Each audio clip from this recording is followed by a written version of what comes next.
Mesdames et messieurs, bonjour et merci de vous joindre à nous pour le compte de ce magazine environnemental Objectif Vert. Ce magazine vert parle aujourd'hui des méfaits ou de l'impact négatif du sachet ou du déchet plastique sur l'environnement. Pour en savoir plus, je vous invite à suivre les sommaires et c'est en images. Au cours de ce numéro de votre magazine vert, vous suivrez les méfaits du plastique sur l'environnement et les écosystèmes marins. Vous suivrez aussi l'entretien que nous a accordé René Ngongo, président de l'ONG Océan, sur l'impact du plastique pour l'environnement et sur les résultats de la COP25. Tandis que dans l'actu environnementale, Sandrine Fundi va revenir sur le point de presse de la société civile environnementale sur le non-respect des engagements du gouvernement congolais dans le secteur des hydrocarbures. Également, l'atelier de l'Agence congolaise pour l'environnement sur l'exploitation artisanale du mercure et de l'or. Tout de suite, suivez les détails de tous ces titres. La pollution par les plastiques est engendrée par l'accumulation des déchets en matière plastique dans l'environnement. Cette pollution se justifie par les faibles coûts du plastique, ce qui conduit à son utilisation massive et jetable, et se justifie également par sa faible dégradabilité. La pollution par les plastiques a des effets nuisibles sur la fertilité de la terre, les écosystèmes marins et sur le cours d'eau avec impact négatif sur les humains. Les déchets plastiques causent à ce jour la mort de plus d'1 million d'oiseaux marins chaque année et l'on estime qu'en 2050, 99% des animaux marins auront ingéré du plastique. Ces plastiques usagés se retrouvent aujourd'hui dans la plupart des cours d'eau de Kinshasa, occasionnant des inondations, d'où la nécessité et l'urgence de limiter les dégâts causés par les déchets plastiques. Selon un rapport de l'ONU, en 65 ans, l'homme a produit 9 milliards de tonnes de plastique et depuis les années 45, la production mondiale de plastique n'a cessé d'augmenter, atteignant un niveau record de 320 millions de tonnes en 2015, soit l'équivalent de 10,1 tonnes par seconde. Et l'ONG internationale WWF a pour sa part recensé plus de 270 espèces victimes d'enchevêtrement et plus de 240 victimes d'absorption du plastique. Par ailleurs, les émissions de dioxyde de carbone résultant de l'incinération des déchets plastiques ou leur déversement à ciel ouvert pourraient tripler d'ici 2030 et atteindre annuellement 350 millions de tonnes. Si ailleurs, les grands pollueurs des cours d'eau sont les multinationaux ou encore les emballages de produits cosmétiques, à Kinshasa, les principaux déchets plastiques qui encombrent le cours d'eau de la capitale et voire même le fleuve Congo, ce sont les bouteilles ou les bouteilles plastiques usagées des sucreries et de l'eau ou encore de canettes de bière. Le plastique est considéré à ce jour comme la deuxième catastrophe planétaire après les changements climatiques. Il est donc plus que temps d'encourager les initiatives visant à réduire sa pollution. Pour y parvenir, plusieurs moyens, parmi lesquels la sensibilisation de la population au tri sélectif des déchets par exemple, ou encore une meilleure récupération des déchets, et à cela s'ajoute l'interdiction ou la réduction sensible d'utilisation des déchets. Et enfin, appuyer, si pas promouvoir, toutes les structures qui travaillent dans le sens du recyclage pour valoriser ces déchets, pour leur donner une seconde vie et un autre emploi. Et comme partout ailleurs, la société civile alerte sur le rôle du gouvernement congolais sur la gestion efficiente des déchets en plastique. C'est le cas des écologistes et amis de la nature dont le président René Ngongo a accordé un entretien à votre magazine. Pas une journée sans le voir, sans l'utiliser. Il a envahi nos maisons, mais également celui des animaux marins. Le plastique est présent dans notre quotidien, mais quel est son impact sur l'environnement? Pour avoir la réponse à cette question, votre magazine Objectif Vert reçoit aujourd'hui pour vous Monsieur René Ngongo. Monsieur René Ngongo est environnementaliste et président de l'ONG Océan. Bonjour. Bonjour madame. Merci de nous faire l'honneur d'être notre invité aujourd'hui. Dites-nous quel est l'impact négatif, en tout cas, du plastique sur l'environnement. En fait, ça c'est l'autre revers de la modernisation. Avec le temps, le plastique a remplacé pratiquement les papiers que nous avions toujours utilisés, avec des conséquences que vous venez d'évoquer, c'est que le plastique a envahi notre quotidien. Aujourd'hui, on trouve ce plastique dans les maisons, mais aussi partout dans la rue. Les gens trouvent un malin plaisir à jeter du plastique dans la rue, avec comme conséquence, lorsqu'il y a des pluies, les canalisations sont bouchées Par ces plastiques. Par ces plastiques, et l'eau se faufile. Ça provoque des inondations, mais aussi ça crée beaucoup d'érosion. Des érosions, oui. Mais au-delà de ça, comme on a dit, et vous l'avez si bien dit en introduisant cette émission, ça, au finish, les plastiques que nous jetons dans la rue se retrouvent dans nos rivières. Les rivières charrient ces plastiques dans les fleuves, et les fleuves les charrient dans les océans. Oui. Et à ce moment-là, ça crée des problèmes parce que ces océans sont habités par les animaux aquatiques. Oui.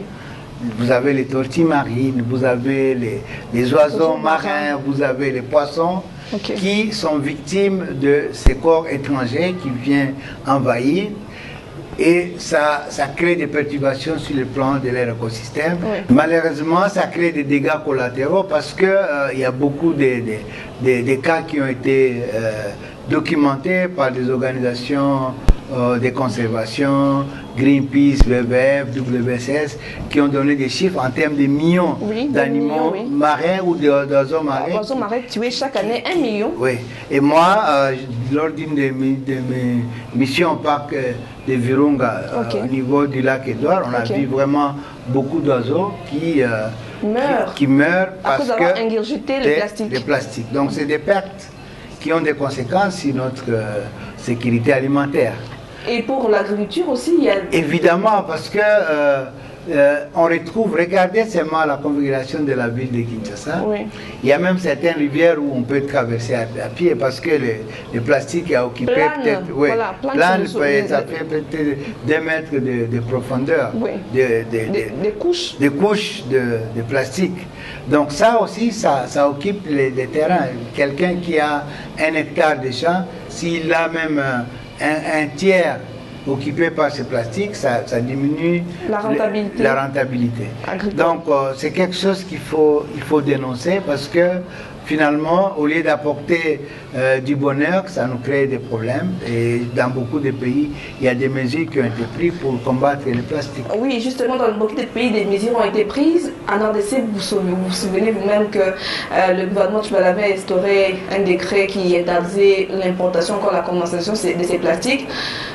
Vous, en tant que membre de la société civile, qu'est-ce que vous avez fait pour accompagner, si pas appuyer cette mesure-là du gouvernement, pour pouvoir alerter, pour pouvoir sensibiliser suffisamment des populations pour qu'ils sachent l'impact ou les méfaits du plastique dans leur quotidien?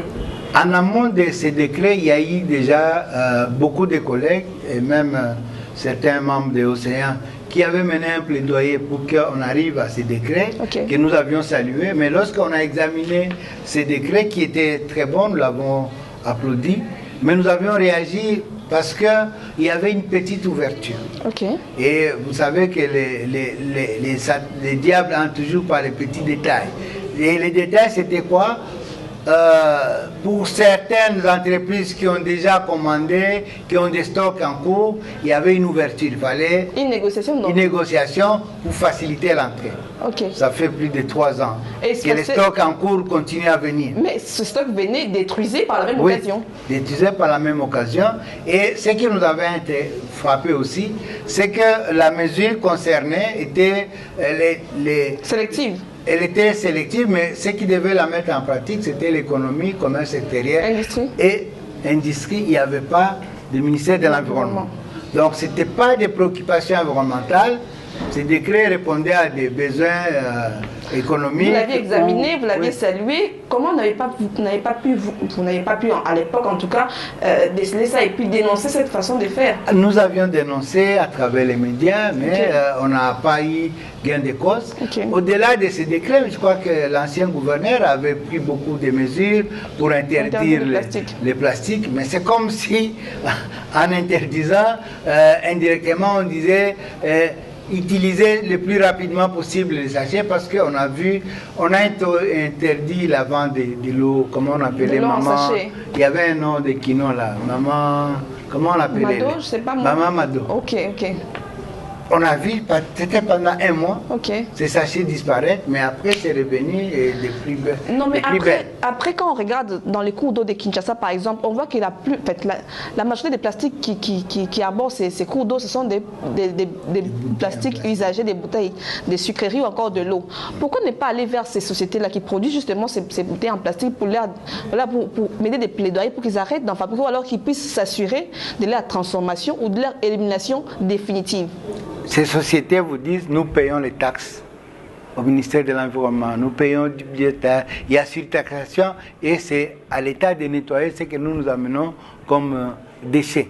Donc, ils se réfugient derrière les taxes. Oui, c'est l'État qui doit s'occuper de ça.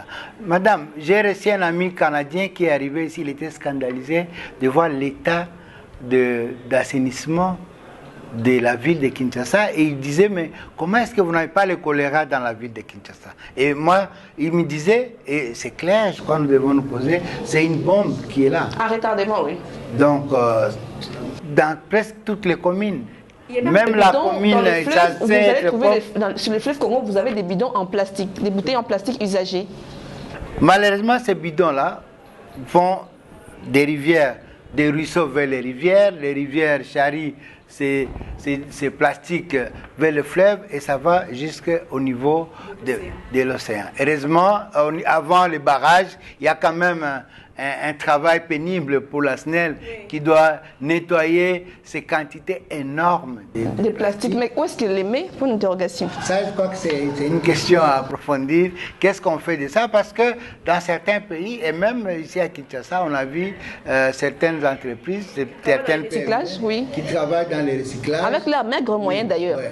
Mais je crois que l'État peut, en attendant, commencer à faire ce travail de recyclage parce qu'on a vu avec ça, on a essayé de faire du bétonnage de certaines artères, des pavés en plastique. Oui. On a vu dans d'autres pays, ça marche. Il faudrait que l'État puisse donner les moyens suffisants pour que cela soit fait aussi ici. Alors, en passant comme ça, dites-nous, si la fabrication de ces plastiques est un processus qui nécessite l'implication des énergies fossiles, est-ce qu'il n'y a pas de, on va dire, une matière qui soit propre, qui peut être utilisée pour servir justement d'emballage? Dans certains pays, on a commencé à utiliser des emballages biodégradables. Ok. Ou carrément, on peut rentrer à l'ancien système. Moi, quand j'étais enfant, on m'envoyait dans les boutiques, l'emballage c'était du papier, donc dégradable. Mais avec la modernité, le papier a progressivement cédé la place au plastique avec des conséquences que nous savons. Mais je crois que tout est question de volonté politique. Les Rwandais, pour ne pas les citer, a pris une décision courageuse d'interdire l'entrée des sachets dans le territoire rwandais. Oui. Au début, on disait mais comment est-ce possible? On va utiliser, même quand vous êtes en transit, les sachets restent à l'aéroport. Oui. Et aujourd'hui, on a vu les résultats. La ville de Kigali, c'est une des villes les plus propres en Afrique. Et je pense que c'est des choses que nous pouvons... Les Congo-Brazzaville a également emboîté les pas, même s'ils ne sont pas encore au même niveau que le Rwanda. Je pense que peut-être avec vos plaidoiries, nous allons en arriver. Alors, pour revenir à cette histoire des plastiques, les plastiques constitueraient aujourd'hui, d'après plusieurs études, la deuxième catastrophe mondiale après le réchauffement climatique. Il a vécu en décembre dernier la 25e conférence de parties. Qu'est-ce qu'on peut retenir de manière sur ce qu'a été cette conférence? On parle d'échec. Pourquoi on parle d'échec aujourd'hui? Je n'ai pas été à cette COP 25, mais nous avons suivi ce qui s'est passé. Nous attendions la mise en œuvre de l'accord de Paris, notamment sur les engagements de réduire les émissions, parce que, comme vous le savez, l'accord de Paris plafonne à 1,5 degré. Il faut vraiment, c'est la ligne rouge, il faut réduire les émissions. Oui. Et tous les pays ont fait des efforts avec leurs contributions déterminées au niveau national pour réduire les émissions. Malheureusement, selon les données scientifiques disponibles, les niveaux d'émissions aujourd'hui nous amènent à 3 degrés. Et pourtant, la ligne rouge, c'était 2 degrés. À des degrés déjà de température supplémentaire, certains pays, surtout les pays insulaires, vont disparaître. Aujourd'hui, on est en train d'aller à 3 degrés. Nous espérions vraiment que d'abord les engagements de réduction des émissions seront respectés et puis En 2015, lorsque l'accord de Paris avait été signé, oui. On avait pensé que d'ici 2020, effectivement, on allait mettre de l'argent avec les fonds verts pour le climat. Oui. Mais de ce côté, c'était silence radio. On n'a pas senti des engagements.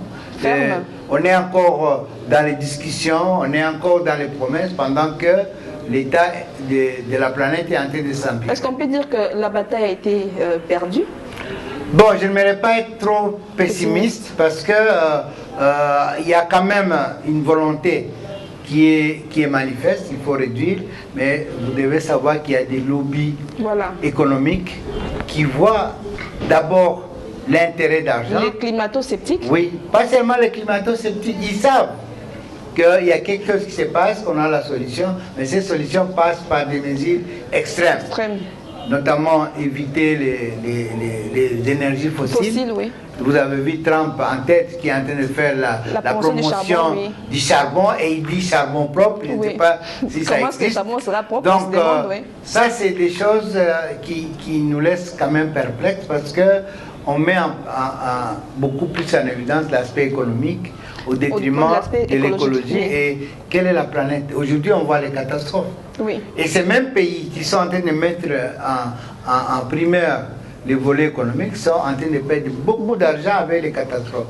Malheureusement, c'est le langage des seuls que l'homme comprend. Il faut qu'il soit frappé par la nature pour prendre des décisions. Ça fait plusieurs années que les écologistes, nous avons tiré la sonnette d'alarme. Vous ne faites que ça. Effectivement, à Rio, ça a été une prise de conscience et depuis lors, on tergiverse et je pense que la dernière preuve c'est cette COP 25 où on a continué à tergiverser et je me demande s'il faut encore aller à la COP 26 pour continuer à discuter pendant que la maison planète est en train de brûler. Finalement, quel sera votre mot de la fin par rapport à cette calamité que les plastiques en RDC? Quel est votre mot de la fin? C'est vrai que nous avons parlé de la responsabilité du gouvernement qui doit mettre en œuvre ces décrets qui interdisent l'importation ou la fabrication des sachets dans la ville. L'utilisation.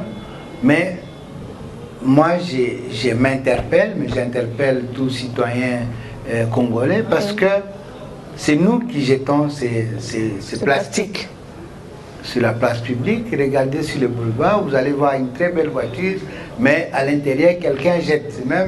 C'est vraiment dans les transports en commun, n'en parlons même pas. Oui. Et quand vous en parlez, quelqu'un vous dit, c'est pas moi qui peux changer ce pays. Si nous ne changeons pas nos habitudes, nous allons subir les conséquences. Parce que ces sachets ou ces plastiques que nous laissons dans la parcelle, ça constitue aussi un nid des moustiques. Parce que les moustiques viennent et se reproduisent dedans et à la fin nous perdons beaucoup d'argent pour nous faire soigner. Donc il y a tout un lien et je pense que les émissions comme la vôtre, madame, doivent nous aider à prendre conscience des dégâts que le plastique peut produire, mais cela ne dédouane pas le gouvernement, l'État de prendre des mesures. On a dit que 2020 c'est une année d'action. Une des actions, c'est effectivement interdire. J'ai appris qu'il y a un forum qui se prépare sous l'impulsion du chef de l'État, avec l'implication du ministère de l'Environnement et du Développement durable, pour parler de la gestion des déchets. Et je pense qu'il sera tout à fait normal que les plastiques prennent une place de choix dans ces forums et que les recommandations soient de stricte application. Merci beaucoup, M. Rim, d'avoir C'est moi qui vous remercie pour votre invitation. Merci pour ces éclaircissements.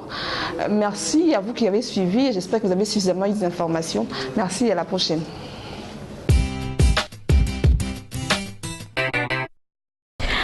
L'Agence congolaise de l'environnement a organisé le mercredi 29 janvier dernier un atelier de 2 jours sur la validation du rapport des Minamata et le plan national pour mettre fin à l'utilisation de mercure et l'exploitation artisanale de l'or en République démocratique du Congo.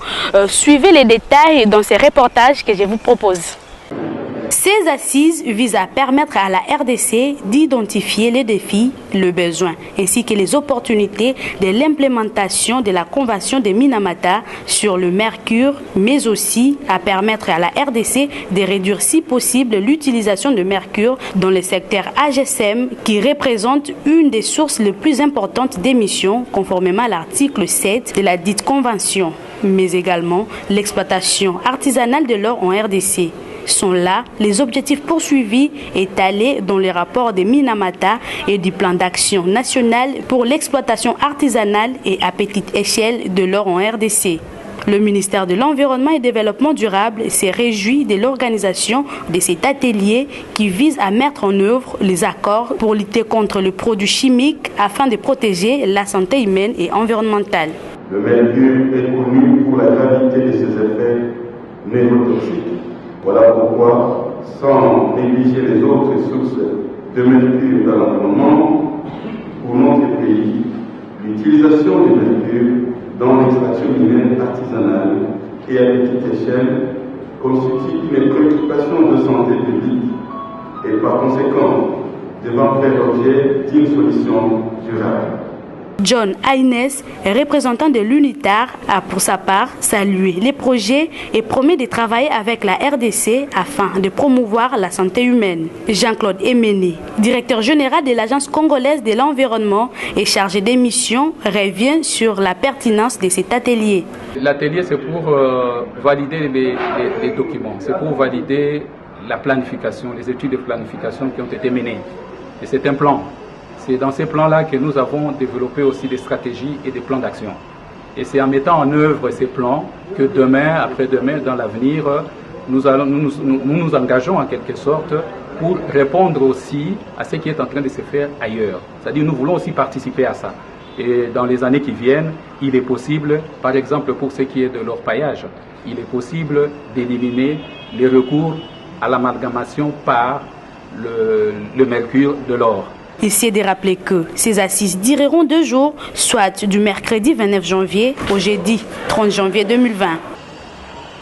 L'Organisation congolaise des écologistes et amis de la nature, Océan, ont échangé avec la presse le mardi 28 janvier dernier sur la nécessité et la mise en œuvre des engagements du gouvernement sur les hydrocarbures. Suivez les détails dans ces reportages. Ce mémorandum qui a fait l'objet de cette rencontre entre la presse et l'Organisation congolaise des écologistes et amis de la nature vise principalement la réduction des écarts entre les réformes légales engagées dans les secteurs extractifs et leur mise en œuvre en RDC. Après l'avoir déposé à la primature et au ministère concerné, François Monono, expert juriste de l'ONG Océan, revient sur son contenu. L'ONG Océan a fait une étude minutieuse de cette loi et du règlement général des hydrocarbures de 2016 et a essayé de déceler toutes les obligations et engagements que l'État congolais s'est destiné à mettre en œuvre par rapport à l'application de cette loi. Et comme je le dis, l'ONG a repris toutes les dispositions et engagements dans ce mémo. Rappelons que la RDC s'est dotée en 2015 du nouveau code des hydrocarbures et de son règlement en 2016. Océan déplore cependant ces dispositions de la loi souffrent jusqu'aujourd'hui, 5 ans après de la mise en application. C'est le cas de l'article 19 du règlement des hydrocarbures portant création du fonds pour les générations futures. Le gouvernement devait créer une structure qu'on appelle le fonds pour les générations futures. Et ce fonds pour les générations futures, jusqu'à la date d'aujourd'hui, ce fonds n'est pas encore créé. Mais on sait que c'est tel montant qui doit servir au ravitaillement de ce fonds. Notre question, nous posons que si le fonds qui devait déjà être créé depuis 5 ans, est-ce qu'on a gelé toutes les mesures, par exemple les fonds qui devaient ravitailler ce fonds? Si ce fonds, on perçoit ces fonds, qu'est-ce que ces fonds sont logés où? Ça, c'est une question que nous nous posons dans notre memorandum. On pose ça au Premier ministre. Ce n'est pas à nous de répondre, puisqu'on n'a pas vu une ordonnance ou un décret créant ce fonds. Signalons par ailleurs que la démarche de l'ONG Océan s'inscrit dans le cadre du projet de surveillance et des sensibilisations autour des obligations et engagements du gouvernement énoncés dans la loi des hydrocarbures. Enfin, après l'inventaire des 41 obligations et engagements non respectés par le gouvernement congolais dans le secteur des hydrocarbures, cette organisation de la société civile a formulé quelques recommandations dont le renforcement de la mise en application des lois et réglementations en matière d'extraction des ressources naturelles et le renforcement des publications et déclarations des paiements par les entreprises avec des données suffisamment détaillées dans le but d'éclairer les décisions politiques publiques. Et à l'international, sachez que la production de vin est sérieusement menacée par les réchauffements climatiques si la planète poursuit sur la trajectoire actuelle des réchauffements climatiques. Pas moins de 80% des régions viticoles du monde risquent de disparaître, conclut une étude qui plaide par une diversification des variétés de vignes cultivées afin d'éviter le pire. Un séisme de magnitude de 7,7 a ébranlé mardi 27 janvier dernier le Caraïbe entre l'Equiba et la Jamaïque, mais aucun dégât n'a été rapporté dans l'immédiat malgré des évacuations rapportées dans les Hammam à Miami. Et pour finir avec l'actu environnement, il faut noter que le 2 février, le monde va célébrer la journée mondiale des zones humides sous les thèmes biodiversité et zones humides. Cette célébration a pour but de sensibiliser le public à la biodiversité des zones humides et aux menaces qui pèsent sur les écosystèmes parmi les plus riches du monde. 2020, année de l'action. La meilleure des actions serait de débarrasser Kinshasa et tous les pays d'ailleurs de tous ces déchets qui arborent les grandes artères et plus précisément les déchets plastiques. Eh bien, c'est sur cette phrase ou c'est sur cette note que se referme ce numéro de votre magazine vert. Merci à vous pour votre attention soutenue. D'ici là, portez-vous bien, mais n'oubliez pas de nous envoyer vos messages, vos appels, vos suggestions aux numéros qui sont affichés au bas de vos écrans. Prenez soin de vous, mais surtout de votre environnement. Au revoir.